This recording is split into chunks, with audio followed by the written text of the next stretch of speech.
7h30 sur Aloula. Bonsoir et bienvenue dans ce premier rendez-vous d'information de la soirée. Voici le sommaire. Le gratin politique et économique mondial réuni à Davos. Le Forum suisse tient sa 56e réunion annuelle sous le signe du dialogue. Aziz Arnouchi représente le Maroc parmi 65 chefs d'État et de gouvernement. Les grandes lignes de son allocution dans un instant.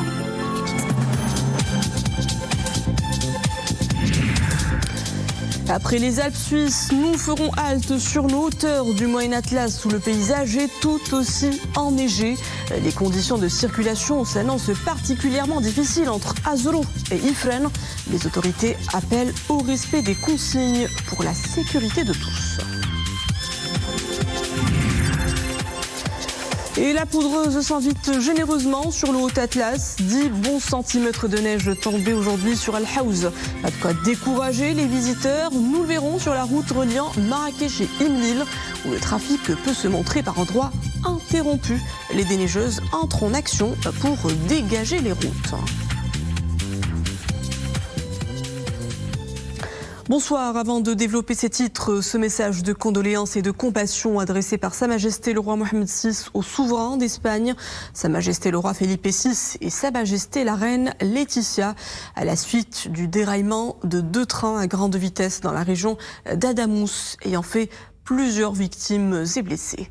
En cette douloureuse épreuve, le souverain exprime en son nom et en celui du peuple marocain ses condoléances les plus attristées et ses sincères sentiments de compassion et de solidarité au roi d'Espagne et à travers eux aux familles endeuillées et au peuple espagnol ami, souhaitant prompt rétablissement aux blessés.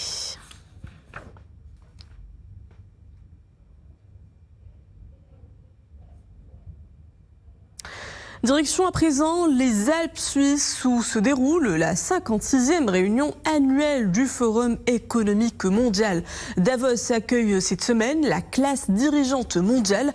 Arrivé lundi pour représenter le Maroc, Aziz Arnouch a pris la parole lors d'une session animée par le coprésident du Forum. Refonte économique post-Covid, chantier royal de l'État social, charte de l'investissement ou encore co-organisation de la Coupe du Monde 2030. Le chef du gouvernement a passé en revue les grands chantiers structurants du royaume. Sophia Vgrot. Sur les hauteurs enneigées de Davos, les puissants de ce monde se donnent rendez-vous pour tenter de lire l'avenir. Chefs d'État, patrons de multinationales et experts internationaux participent à ce forum économique mondial, un événement devenu incontournable pour débattre des défis planétaires. La délégation marocaine est conduite par le chef du gouvernement. On ne bâtit pas un destin géopolitique sur une société fragilisée, affirme Aziz Arnouch dans son allocution, et d'expliquer le royaume sous la conduite de Sa Majesté le roi Mohamed VI a fait le choix de protéger d'abord, de réformer en profondeur et de se projeter avec confiance. C'était une occasion pour le Maroc de présenter sa vision. Nous avons évoqué des projets d'investissement lancés par Sa Majesté le roi Mohamed VI. Ce sont des projets qui concernent les infrastructures, l'État social et l'économie notamment. C'était également l'occasion de montrer un Maroc en marche avec du potentiel. Le projet Maroc 2030, par exemple, comporte des composantes qui concernent directement les citoyens, comme les hôpitaux, les écoles, les transports, les routes, mais aussi des villes intelligentes et équipées, où il fait bon vivre et qui attire aussi des touristes. Protéger sans transformer serait une promesse inachevée, relève le chef du gouvernement, mettant en avant la refonte des fondamentaux économiques, saluée par les partenaires internationaux. Tout ceci est positif et rassurant pour les investisseurs. Nous avons décelé leur envie de prendre part à cette dynamique des grands chantiers que connaît le Maroc.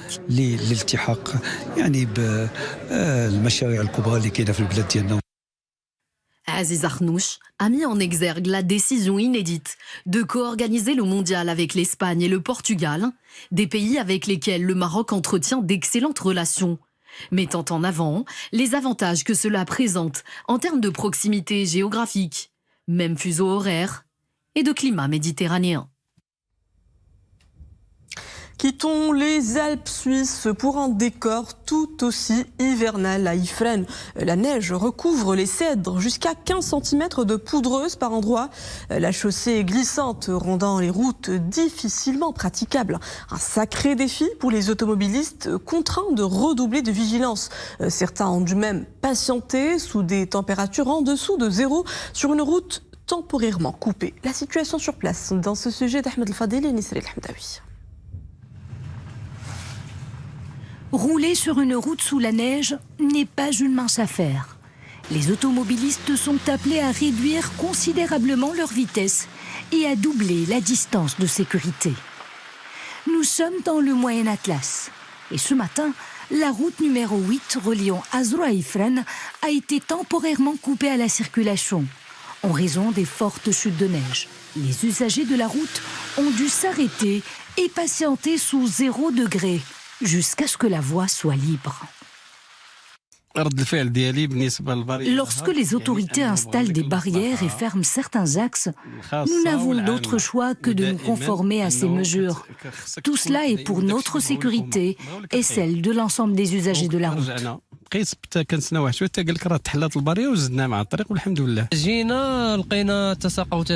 Lorsque nous sommes arrivés, nous avons trouvé les barrières baissées en raison des fortes chutes de neige.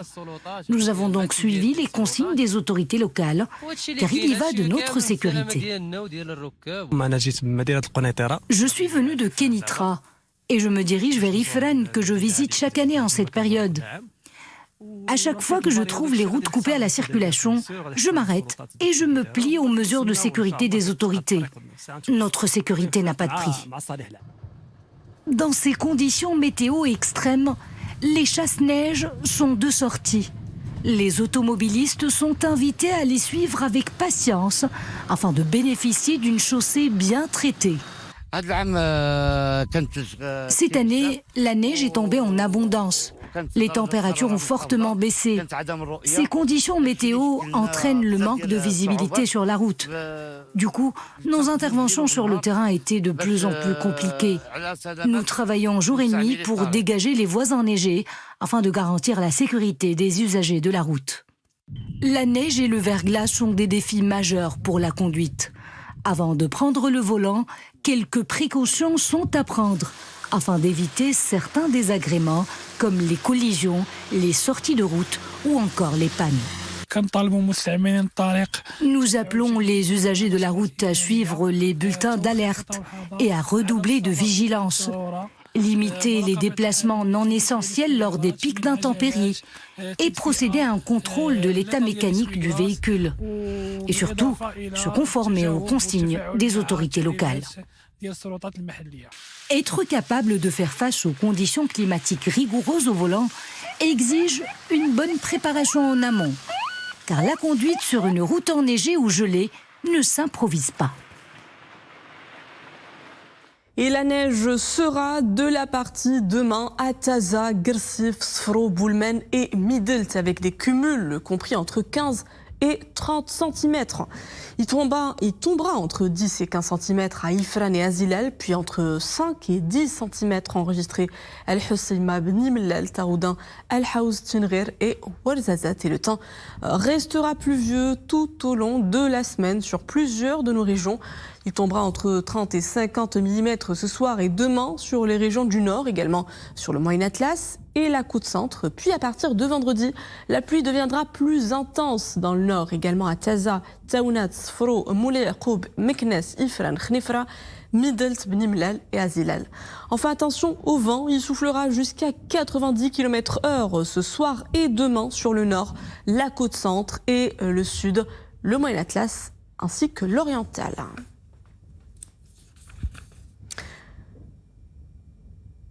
Les conditions restent donc pluvieuses sur les 2 tiers du royaume. Un épisode humide qui se met nettement en place en début de semaine avec 19 mm enregistrés à Ifrane ces dernières 24 heures.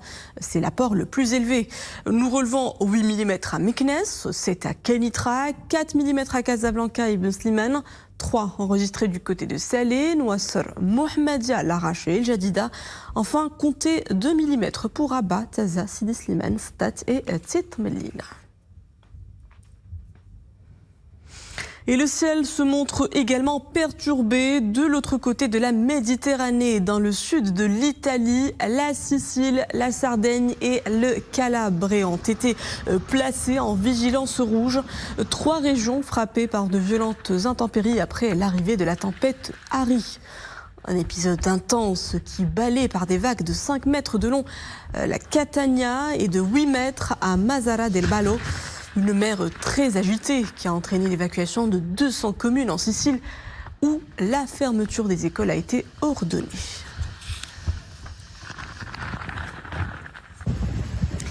En Espagne, un accident ferroviaire a fait hier soir au moins 1 mort et 5 blessés graves près de Barcelone. Un incident survenu 2 jours seulement après la catastrophe survenue à Adamuz, en Andalousie, qui a causé la mort d'au moins 42 personnes. Les services de secours ont pris en charge 37 personnes, dont 5 grièvement blessées. La majorité se trouvant dans le wagon de tête le plus endommagé lors de l'accident. La victime décédée serait le conducteur du train. Direction Casablanca où le WAM Morocco a ouvert ses portes hier. Pour sa première édition, ce salon de classe mondiale consacre ses travaux à la fabrication avancée et à la mobilité du futur. Une vitrine ouverte sur le 4.0, une révolution profonde des modèles industriels grâce à l'intelligence artificielle. Maria Ouad. Il est le dernier né des salons de l'innovation. Le WAM Morocco est dédié à l'industrie 4.0, à la fabrication avancée, à la mobilité du futur et à la transformation des chaînes d'approvisionnement, ou comment rapprocher l'écosystème industriel marocain aux acteurs internationaux, tout en renforçant les synergies à travers le continent africain.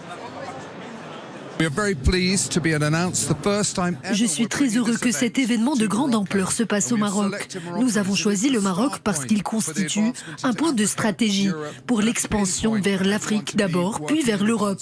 C'est un carrefour clé où chacun peut travailler, progresser ensemble. D'ailleurs, en ce moment même, nous nous projetons sur ce qui se passera au cours des 10 prochaines années. Cette première édition mettra en lumière notamment des start-up prometteuses et réunira plus de 100 investisseurs. Il mettra également l'accent sur l'offshoring industriel, un secteur en pleine expansion au Maroc. L'offshoring, aujourd'hui, c'est 130 000 personnes, c'est 26 milliards de dirhams de chiffre d'affaires.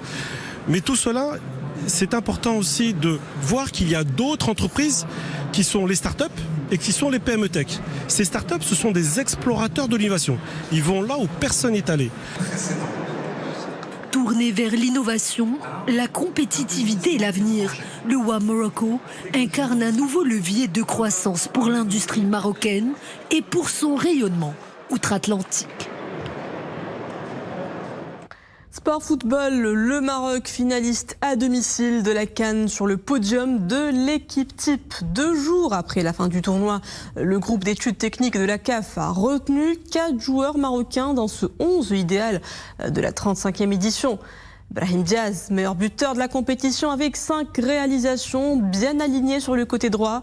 Yassine Bounou, héroïque en demi-finale quand le Nigeria a désigné meilleur gardien de cette édition, très performant durant tout le tournoi, qui n'a encaissé que 2 buts en 7 matchs.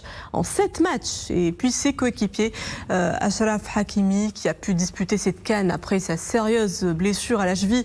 Enfin, la liste est complétée par le latéral Noussair Mezraoui. Une large domination des joueurs marocains, auteurs d'un parcours très performant à domicile. Dernière escale de ce journal, Al-Haouz, plus précisément le village paisible d'Imlil, tapissé de blanc après les dernières chutes de neige. Un décor vivifiant qui attire des visiteurs de tous bords, mais le trajet pour y arriver peut se montrer parfois inaccessible. Les déneigeuses entrent en action pour dégager les routes. Soumia Belayachi, Mohamed Hassan Mskour et Zakaria Moukine Billah. Un magnifique manteau blanc recouvre les rues et boulevards d'Imlil. Après d'intenses chutes de neige, les flocons garnissent arbres, toitures et véhicules. La poudreuse tapisse aussi douars et flancs de montagne de ce village de la province d'El Haouz. Profitant de l'éclaircie, ces engins reprennent du service. Ils déblayent les routes afin de rétablir la circulation.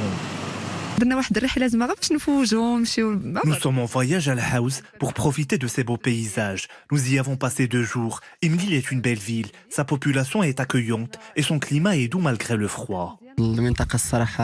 C'est une zone touristique par excellence. Ses habitants sont très hospitaliers. Leur spontanéité est charmante. La zone mérite le détour. Je suis arrivé hier à 14 h. J'ai passé une bonne journée en me baladant dans la nature enneigée. Habitués aux chutes de neige ces dernières années, les habitants se sont adaptés aux gestes rudimentaires en pareille situation. Le froid qui s'installe n'a pas empêché de nombreux visiteurs à affluer, nationaux et étrangers. Le climat est plutôt tempéré en Australie en cette période. C'est beau de vivre ce contraste. Je voulais faire une randonnée en pleine nature, mais c'est un peu difficile en ces circonstances. Vraiment bien, pour le coup, on est arrivé à la période où il y avait de la neige. Il a neigé hier soir, donc c'est chouette. On a pu en profiter un petit peu avant qu'il y ait la déneigeuse aussi pour faire une petite balade dans le village. Et là, on a pu prendre un repas avec le tagine et le thé au soleil, donc c'était super. Visiblement, ces tableaux naturels pittoresques séduisent plus d'un. Les quantités importantes de chutes de neige qui ont intéressé la zone d'Imlil durant les derniers jours contribuent ainsi à dynamiser les activités touristiques dans la région. Un village qui vaut clairement le détour. Et voilà, nous en sommes déjà à la fin du journal. Merci à vous de l'avoir suivi. Je vous souhaite à tous une excellente soirée sur Al Oula.